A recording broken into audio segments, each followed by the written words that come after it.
But quite apart from that, all chancelleries are considering it very actively. Now, it does not require 27 countries in the last resort to take the decision. If France, Germany and Austria remain united against, Turkey cannot get in.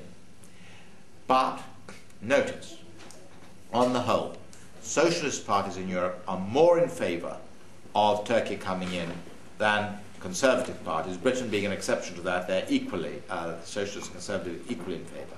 Sweden and Spain are strongly supporting Britain.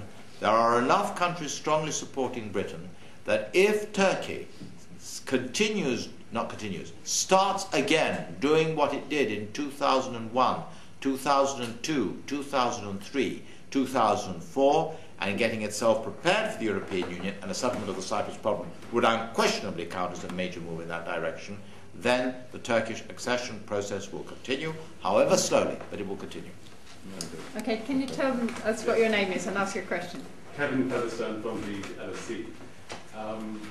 First, a quick comment if I made and a question. The first comment would be, I just thought there's every reason for Britain on a cross-party basis to support Turkish accession to the European Union. And I don't see the point that public opinion would, in some significant fashion, be repelled by the prospect. I thought British policy is entirely compatible with that if the effect of Turkey's entry is to make the European Union looser, wider, and less centralised. The proposition would surely be very attractive to most political forces in the UK. The question in relation to... That was not a question to me. No, that's just a comment. Because there's nothing you said which I disagree with. Indeed. The question is not one of disagreement, it's a question of seeking further clarification. Why would you suggest that from a Greek Cypriot point of view, a European Union security force which includes Turkey and a British basis on Cyprus which includes Turkish forces could be solved as part of the solution? Why do I consider that? Well, the answer... Have you had any reactions on Greek Cypriots on that proposition? No, I have not had any reaction. Naturally, I've discussed it in private with some people. I've had no reaction, and I rightly had no reaction. And the reason that I rightly had no reaction is that my role in the Cyprus problem is not to stay silent and to be part of the smoke-filled rooms where the negotiations are going on, but to throw out ideas. That's what I've been doing for 20 years. So it's much better that I shouldn't have reactions and I should be able to throw out ideas, just as we threw out ideas in Friends of Cyprus on cross-voting, and now they are very strongly supported by substantial segments, both amongst the Greek Cypriots and amongst the Turkish Cypriots. My problematic, because I'm one of those people who go to Cyprus regularly and go to Turkey regularly, is that I can see a big gap opening up between the Turkish Cypriot leadership, which wants a settlement, that part of the Turkish political powers that be that want a settlement because they can see that their country's interest is in a Cyprus settlement, and that part of the powers that be that don't much care but are very wedded to a traditional view of political power based on military power. There is no doubt that they exist, and they exist in a big way. And my problematic is, okay, you get into a negotiating situation. What you don't want to hear one day is what I didn't hear in Istanbul the last time I was there. What we heard was the Turkish foreign ministry has not yet made up its mind.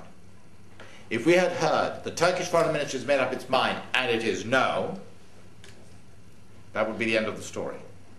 So there has to be enough flexibility and enough ideas going around for the thing to be kept open. And it's at that point where it seems to me that Britain has an absolutely critical role to play, because the one thing that nobody in Ankara can deny is that Britain has been the most consistent advocate of Turkish accession to the European Union. So if Britain, with all her force, instead of saying the stupid thing that I heard just before this meeting, it may say, oh, forget it, there's a constitutional crisis in Turkey. But it's precisely because of the constitutional crisis in Turkey that it becomes all the more important to put to the Turkish leadership Cyprus, irrespective of what happens in your constitutional crisis, is something of what you've got to allow Mehmet Ali Talat to make progress and try to reach a settlement.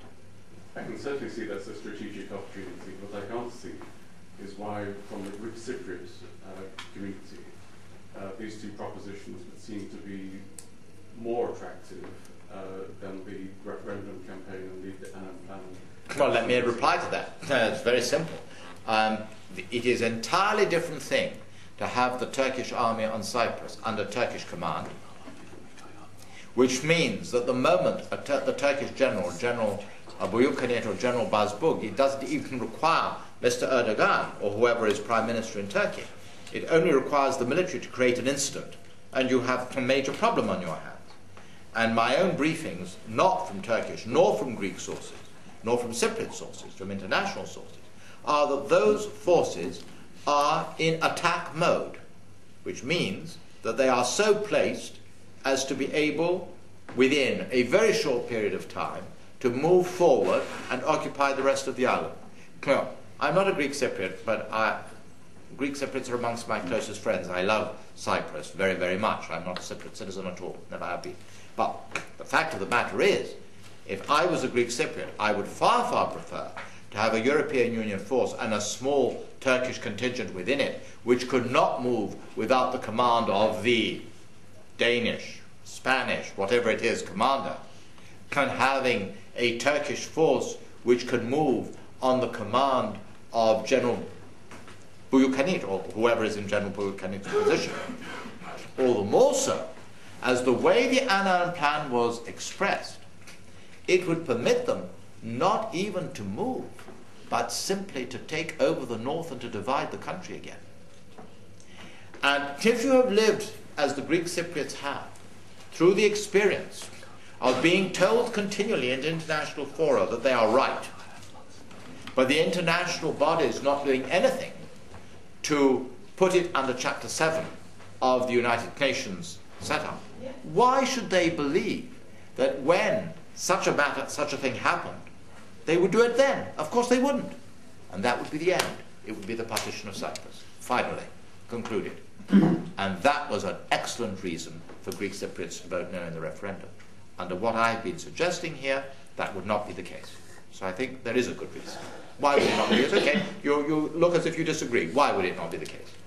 Simply that I think of the assertiveness of the Dutch command in Bosnia when commanding European Union. Bosnia was not a member of the European Union. No, but you're relying on the fact that some Danish or Dutch or French command, whatever, on these military bases would be so proactive as to restrain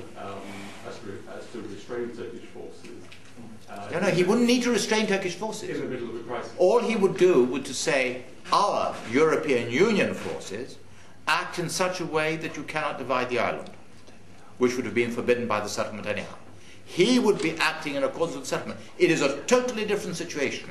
A European Union force defending the integrity of a European Union member state and a single country in the European Union in a United Nations situation not intervening to save the lives of Bosnian Muslims. Two totally different situations. The whole prestige of the European Union would be involved, and I am absolutely confident that under those circumstances a commander would intervene to prevent any attempt to partition. But with what would the partition occur? There would not be Turkish forces there, so it couldn't begin with in the first place.